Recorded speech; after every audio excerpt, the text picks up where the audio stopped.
Capital TV Uttar Pradesh देख रहे हैं आप। मैं हूं आपके साथ राधिका राज। ब्रेकिंग न्यूज में बड़ी खबर आपको बता दें, यूपी के संभल से आ रही है, जहां शाही जामा मस्जिद के कमेटी के सदर को जो है मुश्किलें बढ़ गई हैं, क्योंकि उनके ऊपर जो आरोप लगा था कि उन्होंने दंगा भड़काने की कोशिश की थी, उसकी अब जो है पुलिस प्रशासन के हाथ एक सीडी लगी है जो ये प्रूफ कर सकती है कि जो सदर है उनके हिंसा भड़काने की कोशिश की है। इसी पर तमाम अपडेट के साथ मेरे साथ मौजूद है मेरे सहयोगी हर्ष जी। सर, क्या कुछ अपडेट है? क्या ये दंगा भड़काने की कोशिश सदर ने की है? देखिए, शाही जामा मस्जिद के इंतजामिया कमेटी के जो सदर हैं वो खास तौर पर अब फंसते हुए नजर आ रहे हैं, क्योंकि हमने पिछले दिनों देखा था कि किस तरीके से संभल के अंदर वो तस्वीर आई थी जब उनको अरेस्ट किया गया।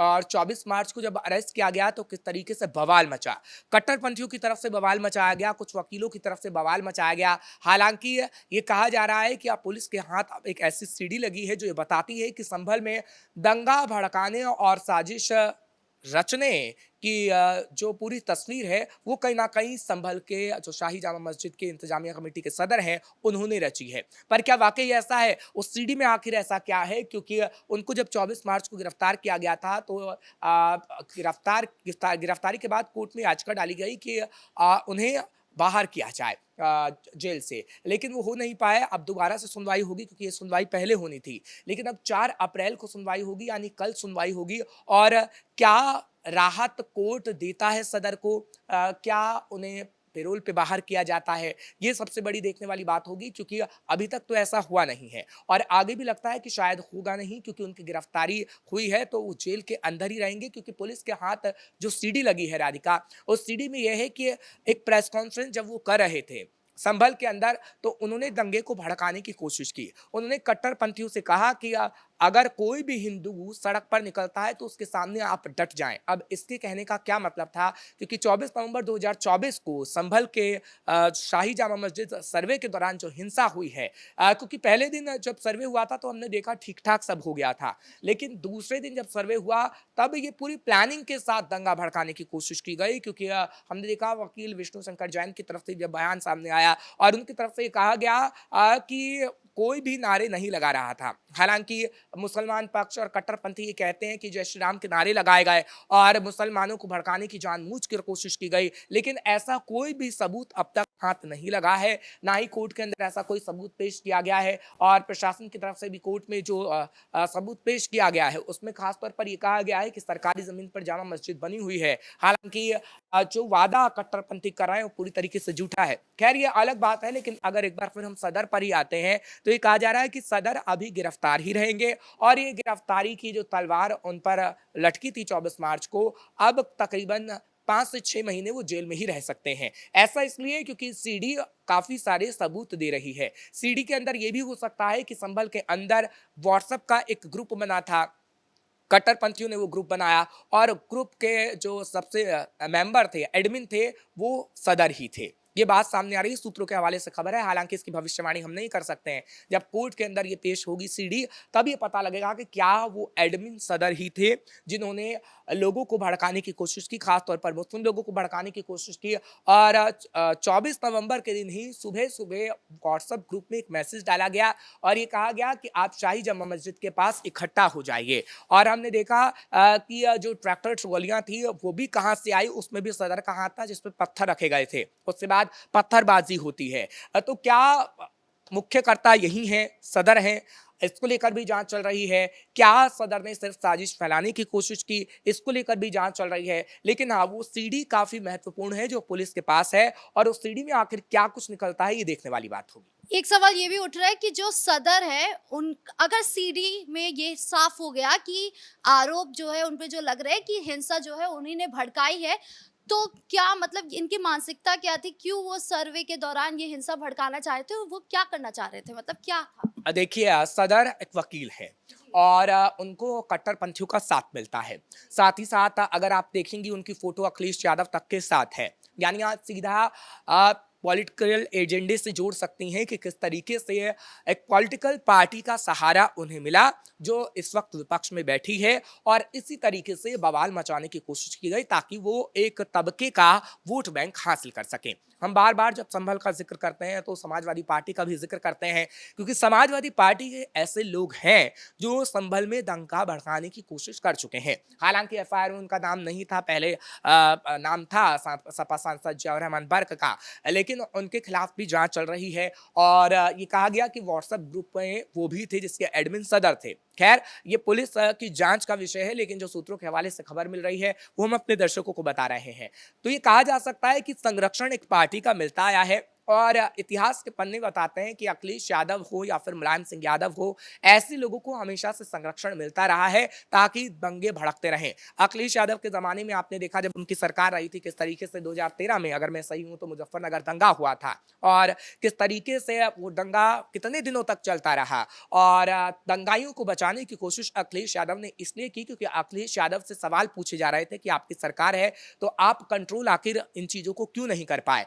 लेकिन उनके पास कोई सवाल का जवाब नहीं था, और उन्होंने दंगाइयों को बचाने की इसलिए कोशिश की क्योंकि मुसलमानों का वोट बैंक समाजवादी पार्टी का एक हथियार रहा है हमेशा से, और समाजवादी पार्टी मुसलमानों के वोट बैंक से ही जीतती आई है, इसलिए वो हिंदुओं को दरकिनार हमेशा से करती आई है। लेकिन जो समाजवादी पार्टी है, क्या वो दंगाइयों को सहारा देती है, उन पे सर पे हाथ रख देती है? क्योंकि हमने देखा है इससे पहले माफियाओं को भी कई ज्यादा उन्होंने सहारा दे रखा था, तो क्या वो हमेशा सहारा ही देती आई है? जितने भी माफिया हो, जितने भी गैंगस्टर टाइप के लोग हो, अभी फिर एक सदर जिसने दंगा को भड़काने की कोशिश करी, आप कह रहे हैं कि उनके सर पर भी हाथ किसका था? समाजवादी पार्टी का। देखिए, इतिहास के पन्ने को आप पलटेंगी तो ऐसा है, जब से समाजवादी पार्टी बनी है हमने देखा है कि मुलायम सिंह यादव की सरकार में ही इन लोगों को संरक्षण मिलता रहा है। मुख्तार अंसारी का जिक्र कर लीजिए या फिर तमाम ऐसे गैंगस्टर का जिक्र कर लीजिए जहां पर लोगों की लाइन लगी रहती थी, नेताओं की लाइन लगी रहती थी कि हाँ, आप चलिए हमारे साथ मंच पर, तभी हमें वोट मिल सकेगा, क्योंकि लोगों को डराना है, लोगों को धमकाना है, अगर आपने हमें वोट नहीं दिया तो आपको गोली मार दी जाएगी।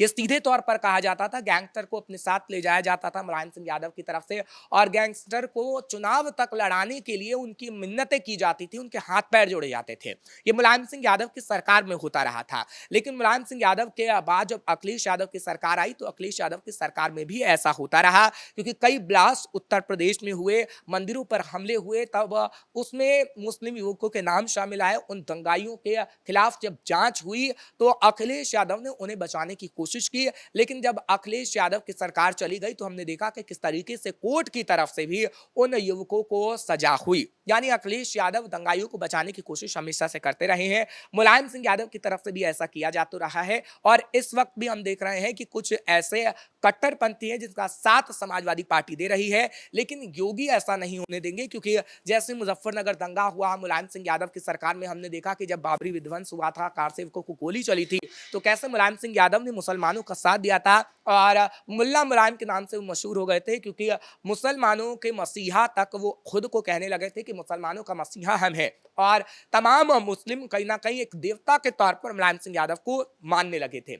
लेकिन धीरे धीरे अब विश्वास अखिलेश यादव से जा रहा है, क्योंकि मुलायम सिंह यादव पर था, लेकिन इस वक्त मुलायम सिंह यादव नहीं है दुनिया में। सदर का जो है मामला, ये कल सुनवाई होने वाली है, जहां तक मैंने पढ़ा है कि 4 अप्रैल को इस पे सुनवाई हो रही है। वहां पर क्या कुछ होने वाला है? क्या सीडी के खुलते ही, सामने आते ही सदर फंस जाएंगे?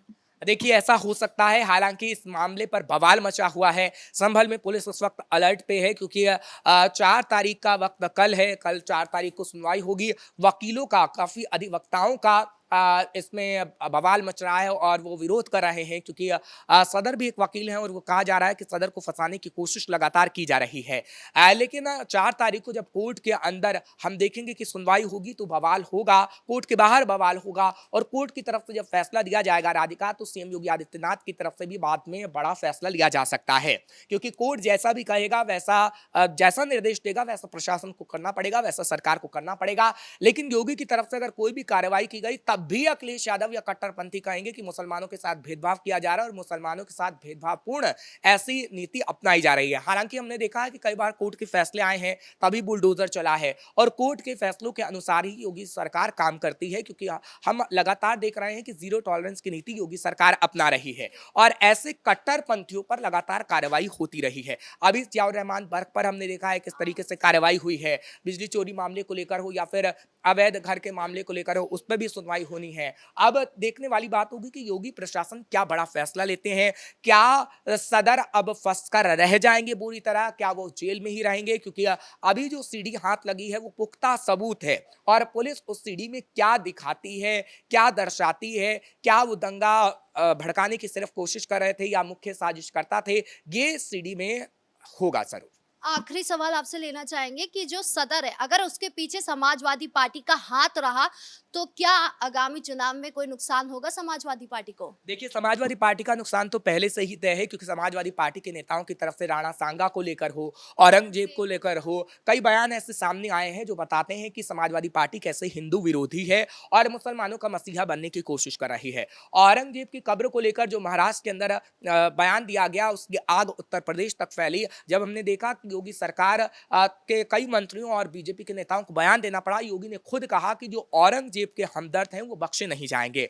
राणा सांगा को लेकर भी किस तरीके से अखिलेश यादव के जो नेता थे उनकी तरफ से विद्रोह किया गया राणा सांगा का और बताया गया कि कैसे राणा सांगा ने बाबर को बुलाया देश में आक्रमण करने के लिए, लेकिन ऐसा बिल्कुल भी नहीं था। इतिहास के पन्नों को हम पलटेंगे तो राणा सांगा के बारे में मिल जाएगा कि कैसे राणा सांगा ने देश को आगे बढ़ाने की कोशिश की थी, कैसे वो वीर योद्धा थे। लेकिन अखिलेश यादव सिर्फ मुसलमानों की बात करते हैं, इत्र पार्कों की बात करते हैं। मुसलमानों की बात इसलिए वो करते हैं, इत्र पार्कों की बात वो इसलिए करते हैं क्योंकि वोट बैंक हासिल हो सके। और अखिलेश यादव की जो रणनीति है कहीं ना कहीं वो धीरे धीरे गलत साबित हो रही है। आगे आने वाले समय में अगर ऐसे ही चीजें चलती रहे तो अखिलेश यादव और धाराशायी हो सकते हैं। आप मुस्लिम वोट की बात कर रहे हैं तो एक सवाल और ले लेते हैं कि जो है आजम खान है उससे उनका हाथ छूटते जा रहा है अखिलेश यादव का। क्योंकि हमने देखा है आजम खान जेल के अंदर होते हुए भी उन्होंने एक चिट्ठी भिजवाई जिसके बाद काफी बवाल मचा था और अखिलेश यादव से वो नाराज कहीं ना कहीं होते हुए नजर आए हैं। पिछले दिनों भी हमने देखा कि जैसे घर गए अखिलेश यादव आजम खान के, तो उनकी पत्नी का भी बयान सामने आया और उन्होंने कहा कि अखिलेश यादव की तरफ से जब हमने बात की पूरी कार्रवाई को लेकर, आजम खान को लेकर, तो अखिलेश यादव चूं तक नहीं बोले। अब ये कहा जा रहा है कि कहीं ना कहीं आजम खान के परिवार को धीरे धीरे राहत मिल रही है। आजम खान अखिलेश यादव से खफा है तो आजम खान अपनी पार्टी भी बना सकते हैं और अगर ऐसा हुआ तो अखिलेश यादव को नुकसान होना तय है। इस मुद्दे पर तमाम अपडेट देने के लिए आपका बहुत बहुत शुक्रिया। अब देखना होगा कि संभल के जो सदर है, जामा मस्जिद के जो सदर है, उनकी जो मुश्किलें हैं वो सीडी के सामने आने के बाद वो बढ़ती है या नहीं और समाजवादी पार्टी को इसका कितना नुकसान होता है। आपको क्या लगता है कमेंट बॉक्स में जरूर बताएं। ब्रेकिंग न्यूज में इतना ही। कैमरा पर्सन कुणाल के साथ मैं राधिका राज।